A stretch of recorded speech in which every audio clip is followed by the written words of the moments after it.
Mambo vipi mtazamaji wa Kishamba Media? Bila shaka upo vizuri na sisi tuko vizuri, ndio maana muda huu tunakuletea taarifa za kimichezo. Kubwa zaidi ni wawakilishi wetu kwenye ligi ya mabingwa barani Afrika, kwa namna ambavyo wamecheza mechi za awali, zinatoa taswira gani kwenye ushindani kwenye makundi ambao wamepangwa kwenye hatua ya ligi ya mabingwa barani Afrika kwa msimu 25-26. Niko na mtunguli kweli kweli, Nasr Elfani ngumi jiwe. Tutaenda kuzungumza naye hapa kuhusiana na wawakilishi wetu wao kwenye ligi ya mabingwa barani Afrika pamoja na kikosi chao chote kwa ujumla. Tarehe 21 tutaanza kuzitazama mashindano hayo kwenye hatua ya makundi. Mimi ni Binti Po Imelda Po, fuatana na mimi, na hii ni Kishamba Media. Tunapatikana hivyo kwenye mitandao yetu yote ya kijamii. Ngumi jiwe, Nasr Elfani.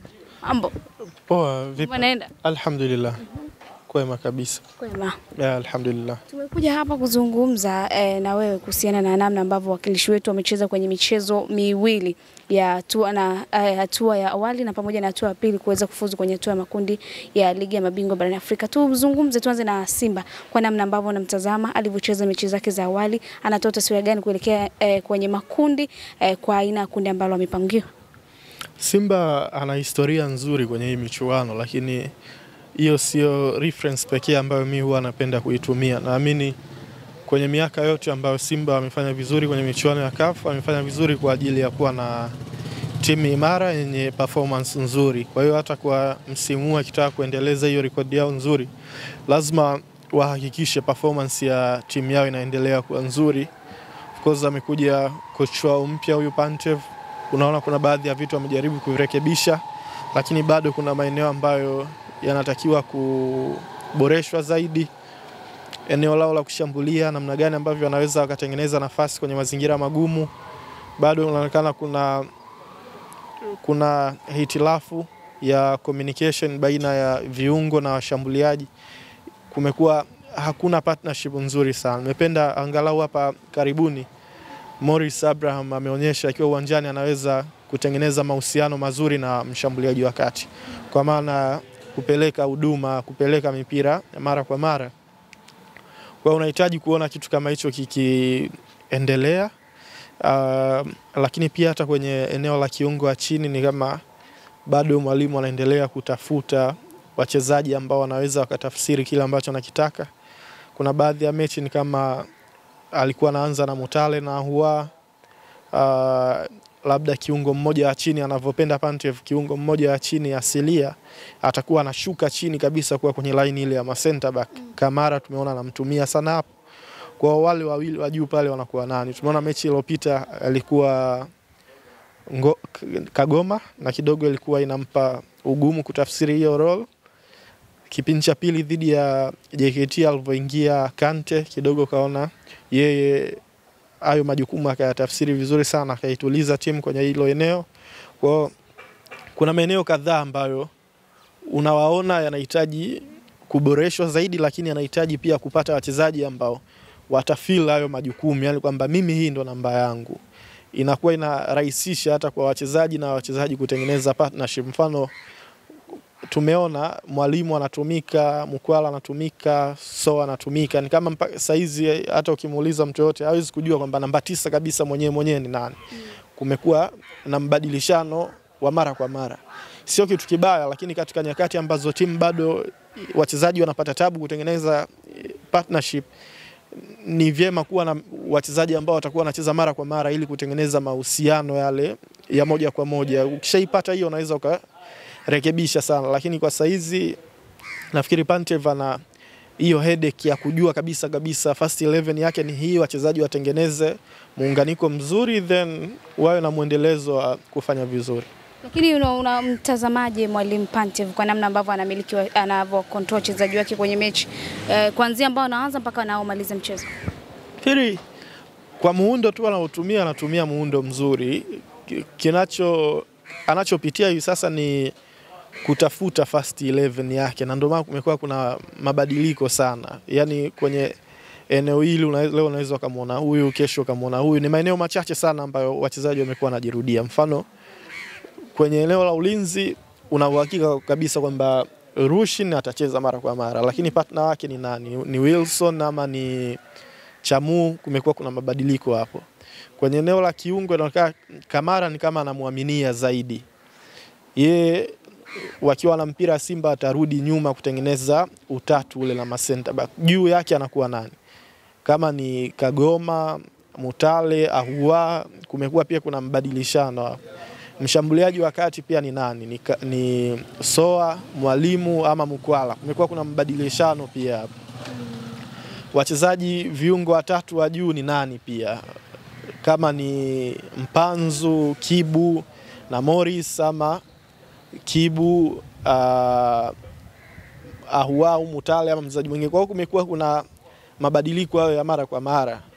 Na naamini hiyo ndio ambayo sasa inawezekana kawa itafuta first 11, lakini setup tu ya timu tayari tunaona kwamba zile pattern tunaona setup anataka timu yake icheze hivi, lakini bado anaendelea kutafuta first 11 yake. Hiyo ndio naona bado hajaipata. Kumekuwa kuna mbadiliko wa wachezaji mara kwa mara. Tuzungumzie kundi lenyewe sasa, kundi D ambalo mnyama yuko na timu kama Petro na wengine. Tuambie kundi hilo unalitazama vipi na vipi maoni yako kuhusiana na kundi lenyewe? Sio kundi rahisi, na sidhani kama kwenye Champions League unaweza ukapata group ambalo ni rahisi kabisa. Inawezekana yakawa na tofautiana tu ugumu. Mfano Simba wenyewe ni washindani sana kwenye hii michuano. Kwa hiyo kuwepo tu kwa Simba tayari wale wapinzani wengine wanakuwa wana feel kwamba kuna timu ambayo miaka nenda miaka rudi wanajihakikishia wao kuvuka hizi hatua ya group stage na kwenda hatua ya robo finali. Kwa hiyo tayari inaweka ugumu pia kwa opponent wengine, na haijalishi wanakuwa dhidi ya group ambalo lina timu gani. Simba washawahi kuvuka group stage wakiwa kwenye group moja na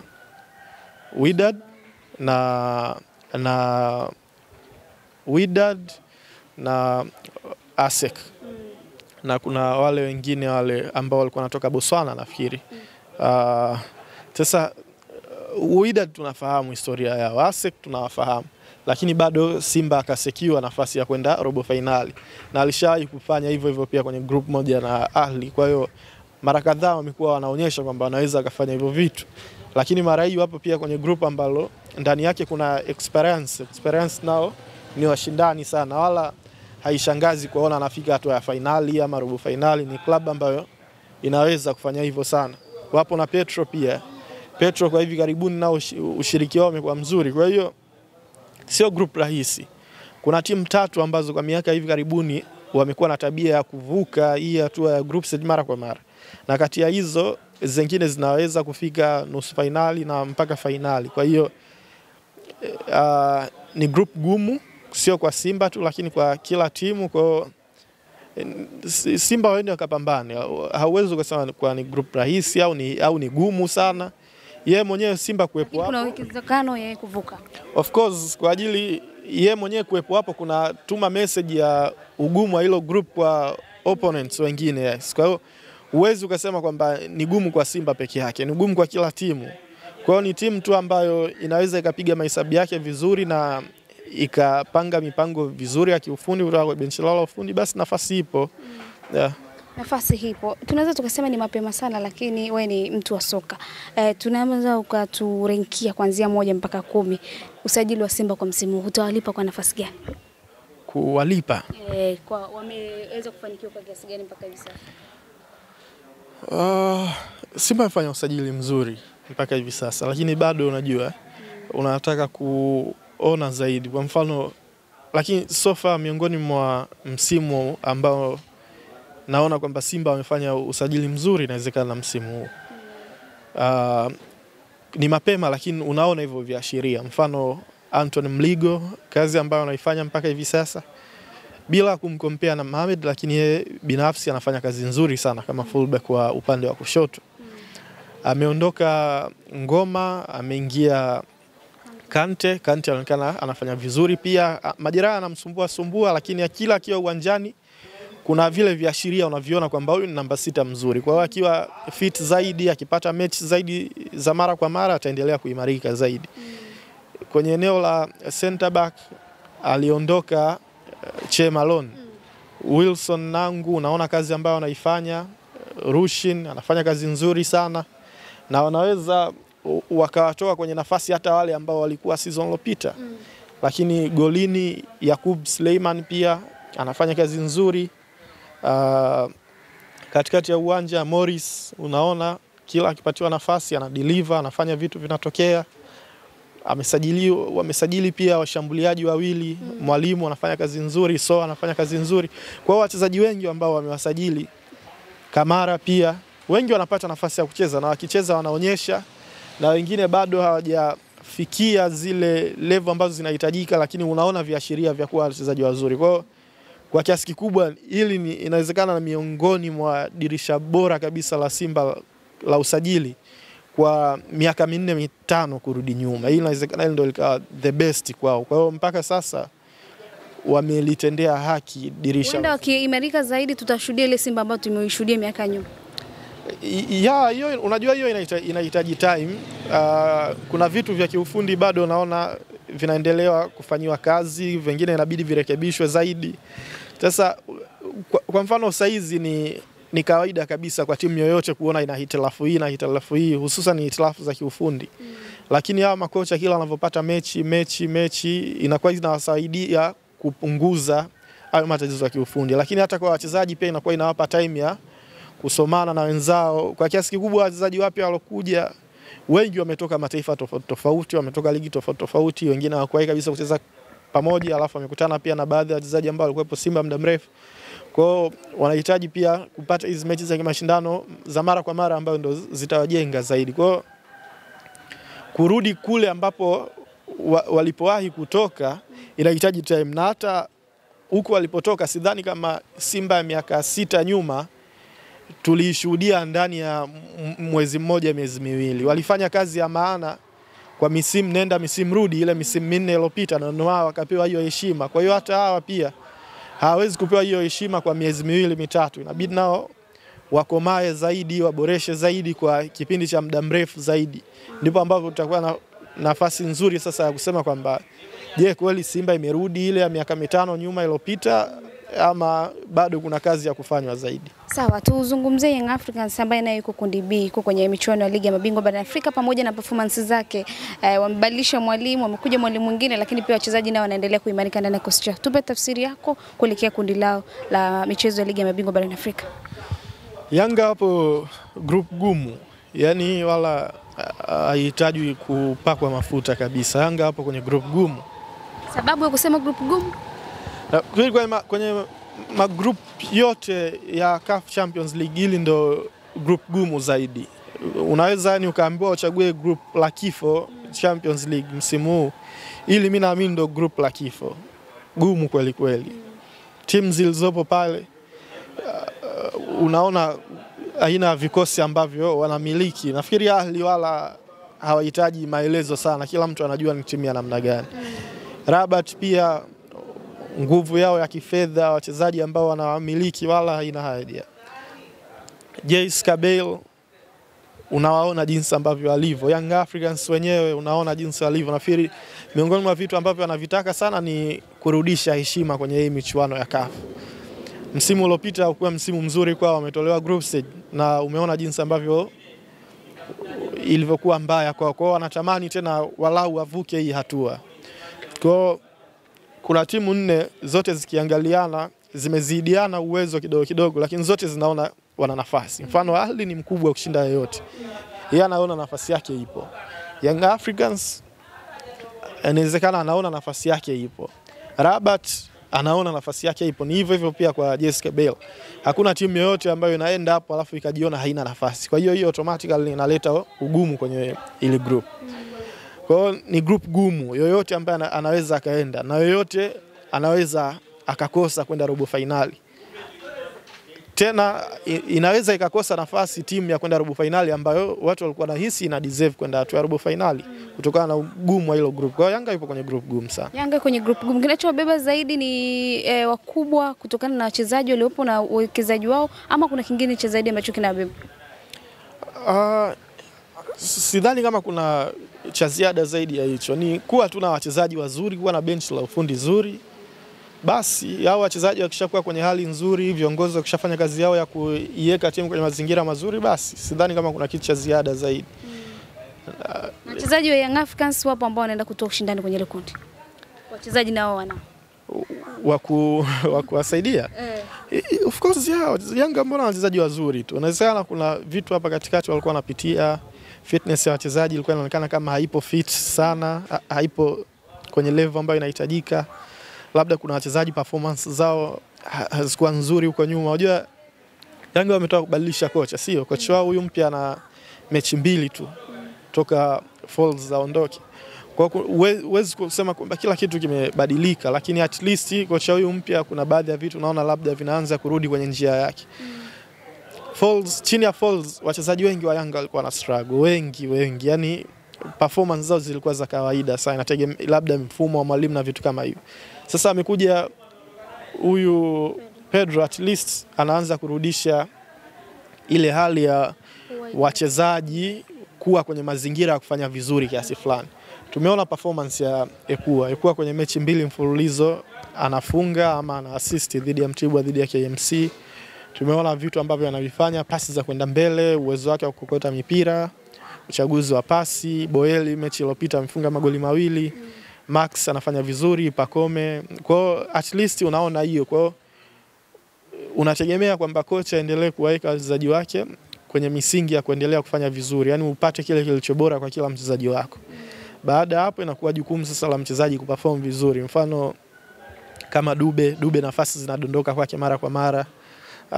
Wenzake wanaanza kushine na inabidi na yeye aingie kwenye hiyo party na yeye aanze kufanya vizuri.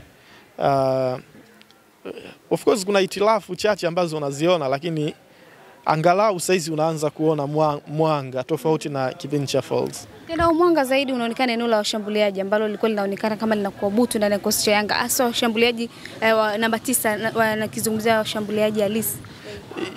Unajua at least Boeli alivyofanya hivi na kwa inaleta matumaini.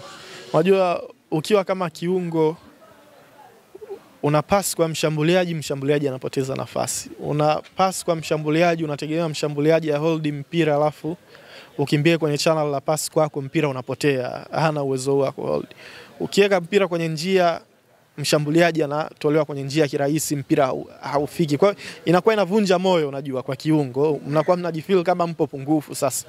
Lakini at least unapokuwa na mshambuliaji ambaye anaweza kuhold mpira, ikitokea nafasi atatumia, ikitokea unampigia kwenye channels anaweza kukimbilia, at least inakuwa inaweka pia viungo hiyo timu kwenye mazingira mazuri. Boeli tumeona alivyocheza dhidi ya KMC. Nafikiri ile performance anatakiwa kuendelea kuishikilia na kuiboresha zaidi.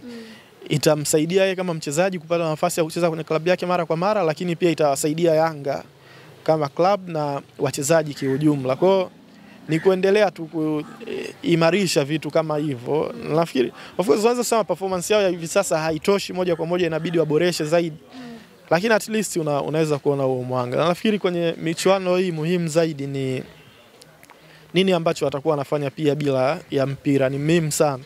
Hapa katikati wamecheza na KMC na Mtibwa. Licha kwamba KMC na Mtibwa hawapo kwenye level ya Ahli na Rabat na Kabaili, lakini uko naona KMC na Mtibwa hawapati tabu sana kumfikia Diara, yani easily kabisa. Wanachagua wao tu kama wanapita katikati pembezoni mwa uwanja. Yanga hapo open, yani physically hawezi kupambana vile. Sasa kwa madhaifu wao ukienda kucheza na timu ambazo zipo kwenye karba ile, watatumia huo udhaifu wako kuadhibu mara kwa mara. Kwa hiyo ni muhimu pia hata wachezaji kuongeza energy yao wanapokuwa uwanjani, bila mpira wapambane sana. Usikubali kupoteza physical contact baina ya mchezaji na mchezaji. Hiyo haipo kwa kocha, ni wewe mwenyewe. Dumbia una mpira, usikubali kutolewa njiani kirahisi. Pambana kweli. Bila mpira pia wewe ni mchezaji wa eneo la kiungo, lazima uonyeshe effort zako. Lakini kama itakuwa ile unaonekana goigoi, haiwezi ikawa nzuri kwa klabu yako. Kwa hiyo yapo maeneo ya kuboresha. Na of course unategemea kuyaona. Huyu kocha ndo kwanza ana mechi 2. Yaani haiwezekani kwamba kila kitu kiwe kimeshakaa sawa ndani ya hizo mechi 2. Sawa. Mchezaji Conte alipambaniwa sana kwenye dirisha la usajili. Alistahili hichi mpaka hivi sasa alichokionyesha, ana deserve kile ambacho watu walikuwa wanampambania kwenye dirisha la usajili? Mimi siwezi kujua, unajua. Kwa performance tu. Alimbo sana huko. Siwezi kuzungumzia performance yake kwa ajili hajacheza mchezaji mwenyewe. Yaani bora hata angekuwa anacheza tungekuwa tunamuona. Lakini hachezi kabisa. Sasa hiyo ndio inakuwa inaacha maswali kwamba hana uwezo. ama kuna wenzake wanafanya bora zaidi yake yeye. Maana wameshapita makocha wawili sasa. Lakini hakuna kocha ambaye amempa nafasi. Lakini naamini itakuwa ni mchezaji. Haiwezekani akawa sio mchezaji kabisa. Ni yeye mwenyewe. Saizi Yanga hakuna Khalid unajua. Msimu mmoja nyuma ukisajiliwa kwenye ile position kichwa kinakuuma, unajua kuna mtu kweli anacheza. Lakini kwa wanaocheza saizi, kwa mchezaji yoyote akipambana nafasi bado ipo pale. Na ndio maana wachezaji, mashabiki wengi wa Yanga kuna kitu bado wanakitaka kwenye ile eneo, lakini hakuna mchezaji ambaye anadeliver kwenye hiyo hayo mafikirio ya mashabiki wa Yanga. Kwa hiyo nafasi ipo open kwa mchezaji yoyote ambaye atakayekaza. Kwa hiyo anachokipitia of course ni kitu cha kawaida kabisa kwa mchezaji wa mpira wa mguu kupitia hicho anachokipitia Conte. Ndio hata mimi wakati Yanga wanaachana na Khalid niliwahi kusema, lakini ndio hivyo, unajua kipindi kile kuna kipindi kilifikia kwamba ilionekana kwamba viongozi wa Yanga hawezi kukosea. Hata ukisema kwamba hakutakiwa kumwacha Khalid kabla hawajapata mbadala wake na wakajihakikishia kwamba anaweza kuvaa hivyo viatu, lakini watu walikuwa wanakuambia Yanga washazoea hicho, washaachana na Bangala, washaachana na Mayele, Juma Shaban, wakaleta wengine na wakafanya kazi. Kwa hata letwa mwingine atafanya, lakini mpira huendi hivyo. Kwa umuhimu alikuwa nao Khalid Aucho, mimi njia bora nilikuwa naiona ni kwamba wakati ule ulipo Khalid, leta mchezaji mwingine. Akiwa anaonyesha kitu ambacho kinaendana na Khalid Aucho, msimu unaofuata unaachana na Khalid, tayari una sure thing, yani una kitu ambacho shajihakikishia. Lakini sasa Kamari walioifanya Yanga ni kumtoa mchezaji ambaye alibeba ramani ya mafanikio yao kwa miaka takriban 4 mfululizo, alafu wao wakaleta mtu mwingine ambaye huna uhakika kwamba huyo mtu anaweza kama mchezaji mzuri, lakini labda anahitaji time ya kuadapt zaidi na mazingira, kujua zaidi wachezaji wenzake wanaocheza. Kuna wachezaji ndio tabia yao hivi, unaweza kumsajili saizi ukao unamwona umuelewi, lakini baadaye akaja akaclick. Kwa hiyo ni vitu vya kawaida, lakini Yanga timing yao kwenye ile eneo la namba 6 kidogo haikuwa timing nzuri. Hakutakiwa kuachana na Khalid alafu ndo kuleta mtu mwingine. Walitakiwa kusajili mchezaji mwingine Khalid akiwa yupo. Na sio tu kwa msimu huu. Yanga walitakiwa washaitizama hii position ya Khalid misimu miwili nyuma. Unaona hata msimu uliopita majeraha alikuwa anamsumbua sana, alikuwa acheze mara kwa mara. Kwa hiyo toka msimu uliopita kwenye ile dirisha la nyuma walitakiwa washasajili mtu mwingine wa kuanza kutengeneza mazingira ya kurithi majukumu ya Khalid Aucho. Kwa hiyo timing yao ya kurithisha ile kazi ya Khalid haikuwa nzuri. Yani kwa mchezaji kama yule anatakiwa uwe unatengeneza mazingira mapema ya kuandaa mtu mwingine ambaye atarithi yale majukumu. Lakini ukicheza Kamari kama hii ndio hivi inatokea. Kuna miaka mingine utafanikiwa kama walivyofanikiwa huko nyuma, lakini bahati mbaya mara hii haikuwa nzuri kwao. Nakushukuru sana, lakini kikubwa timu tunazo za kwenda kushiriki michuano ya Ligi ya Mabingwa. Wachezaji tunao. Kushiriki lazima atashiriki. Sasa kwenda kushindana nafikiri hapo ndo timu zote zinatakiwa kuboresha zote. Yanga, Simba, Singida, Azam. Ile ni michuano mikubwa kushinda michuano yetu hapa nyumbani. Na unaona klabu zote ukiziangalia kuna sehemu unaona zina struggles, zinahitaji kuboresha zaidi. Kwa hiyo wakimbizana na muda waboreshe performance zao. Nafikiri nyingi performance zao hazitoshi kwa 100% kuhakikishia wao kufanya vizuri kwenye michuano. Kuna sehemu ambayo bado wanatakiwa wote kuboresha kwa ujumla. Nakushukuru sana. Shukrani. Mtazamaji wa Kishamba Media, huyu ni Nasir Alfani, nilikuwa nazungumza naye kuhusiana na timu ambazo zinashiriki kwa michuano ya CAF kwenye Ligi ya Mabingwa barani Afrika, Simba na Yanga, akisema wote kwa pamoja na kazi ya kufanya. Ni wiki moja imesalia kwenda kushiriki michuano hiyo ama kuanza hatua ya makundi kwa msimu. Simba ataanza nyumbani kwenye dimba la Benjamin William Mkapa dhidi ya Petro de Luanda, lakini Young Africans yeye atakuwa kule visiwani Zanzibar kwenda kucheza mchezo wake wa kwanza. Mimi ni Binti Po Imelda Po, endelea kubaki na Kishamba Media.